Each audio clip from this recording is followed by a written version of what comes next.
वहीं कांग्रेस के मित्र बड़ी घटिया राजनीति पर आए हैं। जिस दिन भारतीय जनता पार्टी ने कंगना जी को प्रत्याशी बनाया, उसी दिन कांग्रेस की नेताओं की बोली बदल गई, अनाप शनाप बोलना शुरू किया है। लेकिन मैं आप सब माताओं बहनों से, सभी बुजुर्गों से, नौजवान मित्रों से कहना चाहता हूं, अपनी मंडी की बेटी, मंडी की बहन का अपमान का बदला हम 1 जून को कमल के फूल वाला बटन दबा कर लेंगे। और सुंदरनगर विधानसभा क्षेत्र से 2019 से भी ज्यादा बढ़त देकर इस मंडी की सीट को हम मोदी जी की झोली में डालेंगे। भारतीय जनता पार्टी हमेशा काम पर विश्वास करती है। कांग्रेस पार्टी ने विधानसभा के चुनावों में झूठी 10 गारंटियां दी, झूठे वायदे देकर सत्ता हासिल कर ली, लेकिन 15 महीने का समय बीत गया, ना महिलाओं को 1500 रुपए मिला, ना युवाओं को नौकरी मिली, ना किसानों का गोबर खरीदा गया, ना दूध खरीदा गया, ना 300 यूनिट बिजली फ्री दी गई। लेकिन वोट लेकर सत्ता दियाकर ये लोग भूल जाते हैं कि हमने कोई वायदा किया था। लेकिन भाइयों बहनों, भारतीय जनता पार्टी की पूर्व की जयराम जी की सरकार, उस सरकार के दौरान सुंदरनगर विधानसभा क्षेत्र में जो विकास हुआ है, उसके लिए मैं समस्त कार्यकर्ताओं की ओर से, समस्त जनता की ओर से आदरणीय जयराम ठाकुर जी का धन्यवाद करना चाहता हूं। भाई प्रताप जी ने जिक्र किया 38 करोड़ रुपया पीने के पानी की योजना। हमारा डहर का हॉस्पिटल जिसका दर्जा सिविल हो गया, यहाँ पर एम्बुलेंस को लेकर कांग्रेस के शासन में अमन अनशन हुआ, लेकिन उस समय की कांग्रेस की सरकार के कान में जूं नहीं रेंगी। जयराम ठाकुर जी आए, आज डहर के हॉस्पिटल में 1 नहीं 2 एम्बुलेंस हमको मिली है, जिसके लिए हम इनका धन्यवाद करना चाहते हैं। हमारा ITI का भवन 14 करोड़ की लागत से बन रहा है। हमारा अलसेड खड्ड का पुल, जिसका 2 बार पूर्व के नेताओं ने शिलान्यास किया, लेकिन वो पुल तैयार नहीं हुआ, आज वो पुल बनकर तैयार है। हमारे डिग्री कॉलेज के भवन के लिए जयराम ठाकुर जी ने 5 करोड़ रुपए दिया, हमने फॉरेस्ट की क्लियरेंस करवाकर उसका टेंडर कर दिया था, लेकिन वर्तमान की सरकार ने वो टेंडर रद्द करके कहा कि अभी हम डिग्री कॉलेज नहीं बनने देंगे। हमारी डहर की ये स्कीम बनकर तैयार है, इसका उद्घाटन इसलिए नहीं किया जा रहा है कि इसका श्रेय भाजपा की सरकार को चला जाएगा, जयराम ठाकुर जी को चला जाएगा, राकेश जम्वाल को चला जाएगा। इस नियत के साथ ये लोग काम करने वाले हैं। लेकिन मैं आप लोगों से निवेदन करना चाहता हूं कि आज लोकसभा के चुनाव, क्योंकि जब जब चुनाव इस देश में, प्रदेश में आता है, हमारे पास अधिकार रहता है कि हम 5 वर्ष का लेखा जोखा हिसाब किताब अपने चुने हुए प्रतिनिधियों से पूछें। हमको हिसाब इनसे पूछना होगा। जब विक्रमादित्य जी कांग्रेस के प्रत्याशी आज उछलकर बड़ी बड़ी बातें कर रहे हैं, हम उनसे पूछना चाहते हैं कि मेरे विधानसभा क्षेत्र के 12 ऐसे संस्थान, ऐसे कार्यालय जो आते ही सरकार ने बंद कर दिए, आपने उनको दोबारा खुलवाने के लिए आवाज उठाई। हमारा तलेली का वेटनरी हॉस्पिटल, हमारा कांगू का IPH का सब डिवीजन, हमारा बटवाड़ा का पटवार सर्कल, ऐसे 12 ऐसे संस्थान, ऐसे कार्यालय जो लोगों की सेवा के लिए खोले थे, कांग्रेस की सरकार ने आते ही उन सारे संस्थानों को रद्द कर दिया, बंद कर दिया। भाइयों बहनों, हमने इनसे हिसाब पूछना है। आज कांग्रेस का प्रत्याशी कह रहा है, कंगना जी से प्रश्न कर रहा है कि कंगना जी जीत कर जाएंगी तो दिल्ली से क्या लाएंगी। मैं विक्रमादित्य जी से पूछना चाहता हूं, आपकी माता जी तीसरी बार सांसद बन गई, पिछले 3 वर्षों से सांसद हैं, वो बताएं हमारे सुंदरनगर विधानसभा क्षेत्र के लिए कौन सी योजना लेकर आई, वो बताएं कहां पर सांसद निधि का वितरण किया गया। और हम उनसे हिसाब पूछेंगे कि रानी प्रतिभा सिंह जी, आपने मीडिया को बुलाकर कहा कि मेरे कार्यकर्ताओं के काम नहीं हुए, 15 महीने में संसदीय क्षेत्र में कोई काम नहीं हुआ, मैं चुनाव नहीं लड़ूंगी। और उनके सुपुत्र ने भी प्रेस वार्ता करके कहा कि मैं मंत्री पद से इस्तीफा दे रहा हूं। किस लिए इस्तीफा दे रहे हैं? हम उनसे प्रश्न पूछना चाहते हैं कि आपने इस्तीफा क्यों दिया? आप रोए। आपने कहा कि इस प्रदेश में काम तो दूर की बात, मेरे पिताजी इस प्रदेश में 6 बार मुख्यमंत्री रहे हैं। मैंने मुख्यमंत्री से, सरकार से कहा था, उनकी मूर्ति लगाने के लिए रिज मैदान पर 2 गज जमीन दे दो। 2 गज जमीन मुझे सरकार ने नहीं दी। आप अपने पिता की मूर्ति लगाने के लिए 2 गज जमीन नहीं ले सकते, तो मेरे सुंदरनगर का मंडी संसदीय क्षेत्र का विकास क्या करोगे?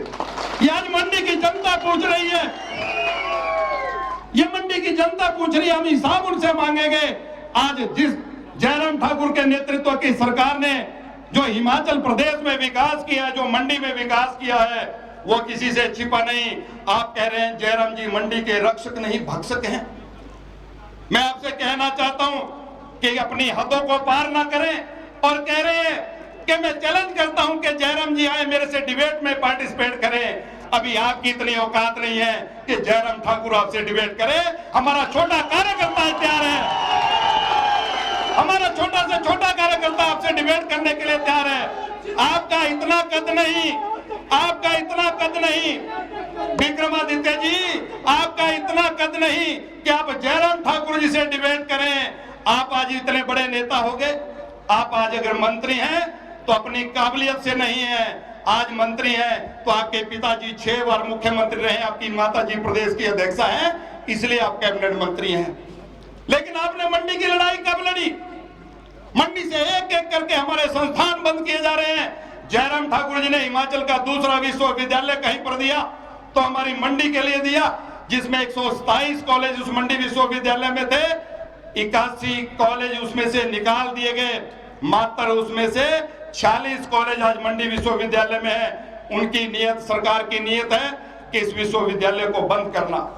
भाइयों बहनों, जिस प्रकार से आज हिमाचल प्रदेश में कांग्रेस के 15 महीने का शासन आप लोगों ने देखा है, आप तुलना जयराम जी की सरकार से करो। जयराम जी की सरकार में जो 5 वर्ष काम हुआ है मेरे विधानसभा क्षेत्र का है, चाहे इलाका डहर था, चाहे इलाका द्रेड़ था, चाहे नीरी का क्षेत्र था, चाहे शहर का क्षेत्र था, ये इतिहास इस बात का गवाह है। पिछले 5 वर्ष आप लोग इस बात के गवाह हैं। हमने जो मुख्यमंत्री जी से मांगा हमको कभी मना नहीं किया। सुंदरनगर की स्मार्ट जनता, आदरणीय जयराम ठाकुर जी आपको विश्वास दिलाते हैं। भारतीय जनता पार्टी के कार्यकर्ताओं की तरफ से आपको विश्वास दिलाता हूं कि इन लोकसभा चुनावों में हम पुनरा रिकॉर्ड तोड़ेंगे और बहन कंगना को यहां से हजारों वोटों की लीड दिलाएंगे।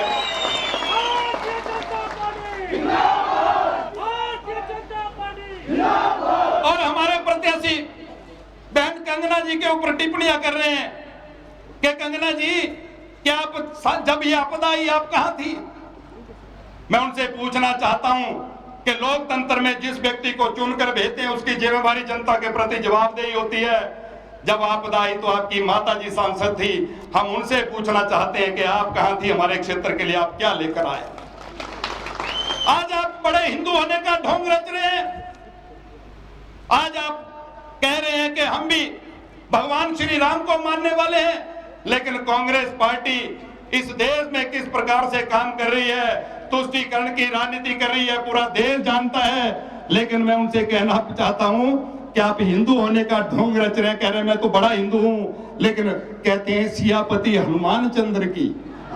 आप कल्पना करो, जिसको हमको कंगना जी को पूछ रहे हैं कि इनको इतिहास पता नहीं, इनको हमारी संस्कृति पता नहीं है। विक्रमादित्य जी, जो आप पढ़ कर आते हैं उससे काम नहीं चलने वाला। ये प्रदेश की जनता जानती है कि आपने हमेशा सत्ता के लिए लड़ाई लड़ी है, सत्ता हासिल करने के लिए लड़ाई लड़ी है। और आज कांग्रेस का घोषणा पत्र देखो भाइयों बहनों, बहुत चिंतनीय विषय है। जहां कांग्रेस आज जाति के आधार पर जनगणना करवाने की बात कर रही है, वहां पर सामाजिक और आर्थिक सर्वेक्षण करवाने की बात कही जा रही है। कांग्रेस पार्टी कह रही है कि हम आपकी संपत्तियों का पूरा ब्यौरा लेंगे, आपके सोने का ब्यौरा लेंगे, आपके घर का ब्यौरा लेंगे, और उसके बाद हम क्या करेंगे, वो सारी संपत्तियां सरकार अपने कब्जे में ले लेगी। उसके बाद उसका पुनर्वितरण करेंगे। इन कांग्रेस के मित्रों की नजर जहां आपकी संपत्तियों पर है, वही हमारी बहनों के मंगलसूत्र के ऊपर भी है। जो हमारी माताएं बहनें सोना श्रृंगार करती हैं, इनकी नजर आज उसके ऊपर भी है। इस प्रकार से इन्होंने अपने घोषणा पत्र में जो कहा है कि हम सबकी संपत्तियों की जांच करेंगे, क्योंकि इनको डर है। आज मोदी जी के नेतृत्व में जितने भ्रष्टाचारी हैं, जितने घोटालेबाज हैं, आज वो सारे जेल की सलाखों के पीछे हैं। लेकिन ये मोदी जी को मिलकर रोकना चाहते हैं। और इसके साथ एक और नई बात इनके एक सलाहकार हैं, उन्होंने कही है कि हम विरासत कर भी लगाएंगे। हमारा बुजुर्ग अगर उनका देहांत हो जाता है तो विरासत में बच्चों को उनकी संपत्ति मिलती है, ये कह रहे हैं हम उसके ऊपर भी कर लगाएंगे। ये कांग्रेस की नियत नीति है। इसलिए भाइयों बहनों कहना चाहता हूं कि इन 10 वर्षों में जो नरेंद्र मोदी जी के नेतृत्व में काम हुआ है, हर घर को नल के माध्यम से जल देने की बात, 80 करोड़ लोगों को मुफ्त राशन देने की बात, 10 करोड़ लोगों को मुफ्त गैस देने की बात। और हिमाचल में जयराम जी ने उसमें एडिशन किया, कोई परिवार नहीं बचा जिसके पास, हमारी बहन के पास गैस नहीं हो, जिसके लिए हम जयराम जी का धन्यवाद करना चाहते हैं। आयुष्मान भारत योजना मोदी जी लेकर आए, जन धन में 50 करोड़ खाते लोगों के मोदी जी ने खोले, प्रधानमंत्री किसान सम्मान निधि का 2-2 हजार की 3 किस्तें हमारे किसानों के खाते में आ रही है। आज 4 लेन बन रहे हैं, हाईवेज बन रहे हैं, और कांग्रेस के मित्र कह रहे हैं विकास नहीं हो रहा है। इसलिए भाइयों बहनों, मैं आप लोगों से निवेदन करना चाहता हूं कि ये लोकसभा का चुनाव साधारण चुनाव नहीं है। मोदी जी मात्र भारतीय जनता पार्टी की नहीं, इस देश की जरूरत है। इसलिए हम सब लोगों को आज संकल्प लेकर यहां से सम्मेलन से जाना है कि जब तक 1 तारीख को पूरे वोट नहीं पड़ जाते तब तक हम चैन की नींद नहीं सोएंगे। ऐसा मैं निवेदन आप सब लोगों से करना चाहता हूं। और कांग्रेस के मित्र आएंगे, अनेकों प्रकार का दुष्प्रचार करेंगे। कंगना जी आएंगी, वोट मांगेंगी, बोले फिर चली जाएंगी। मैंने कहा कंगना जी तो फिल्मी जगत में है, फिल्मों में भी के काम के लिए भी जाती होंगी, देश की अभिनेत्री हैं, लेकिन मैं उनसे पूछना चाहता हूं, आपकी माता जी के पास तो ये काम नहीं था, उनके दर्शन तो 3 सालों में हमको कहीं नहीं हुए। इसलिए भाइयों बहनों, आज वो भ्रष्टाचार की बात कर रहे हैं, मैं उनको इस मंच के माध्यम से चेतावनी देता हूं कि मोदी जी के ऊपर कीचड़ उछालना बंद करो। मैं लोकसभा के प्रत्याशी से भी कहना चाहता हूं, बात बड़ी दूर तक जाएगी। आपने तो रामपुर से सेव दिल्ली तक स्कूटर में ढोए हैं, फिर सारी बातों का खुलासा हम यहां पर करेंगे। इसलिए मैं आप सब लोगों से निवेदन करना चाहता हूं कि मेरे सुंदरनगर विधानसभा क्षेत्र का समस्त कार्यकर्ता आज प्रण लेकर यहां से जाएगा कि हम 1 जून तक दिन रात मेहनत करते हुए भारतीय जनता पार्टी की प्रत्याशी, हमारी मंडी की बेटी, हमारी बहन कंगना रनौत जी के लिए घर घर में हम कंगना बनकर जाएंगे।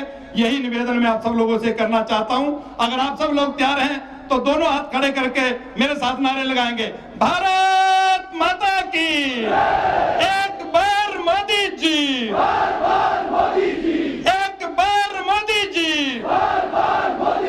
मोदी जी को जय श्री राम, जयराम जी को जय श्री राम, कंगना जी को जय श्री राम।